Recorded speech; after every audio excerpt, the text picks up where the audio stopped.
எவ்வளோ பெரிய மேதைகள் இருக்கிற மண்ணு அந்த மண். பேரறிஞர் அண்ணா அவர்களும் அண்ணல் அம்பேத்கர் அவர்களும் நூலகத்துக்கு உள்ளே நுழைந்து விட்டால் அவர்கள் எப்போ வெளியே வந்த பிறகுதான் இந்த நூலகமே மூடப்படும்.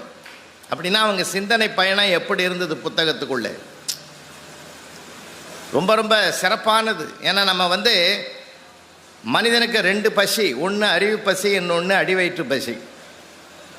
அடிவயிற்று பசிக்கு உணவு என்றால் அறிவு பசிக்கு புத்தகம். நீங்கள் வாசிக்கிற ஒரு பழக்கத்தை நம்ம உருவாக்கிக்கிட்டோம்னா உண்மையிலேயே அந்த புத்தகத்தை நம்ம கீழே வைக்க மனமே வராது. அடுத்த புத்தகம் என்று தேடல் வந்துக்கிட்டே இருக்கும்.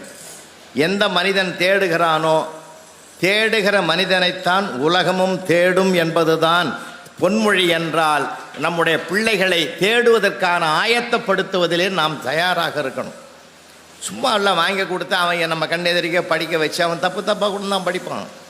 இருந்தாலும் அதனை ஊக்கப்படுத்தினு வச்சுங்க, நிறைய புத்தகங்களை வாசிக்கணுன்ற எண்ணம் வந்த பிறகு வாசிக்க அவனை பற்றிய வரலாறுகளை இந்த உலகமே வாசிப்பதற்கு தயாராக இருக்கக்கூடிய பெருமையை அவன் பெறுவான்.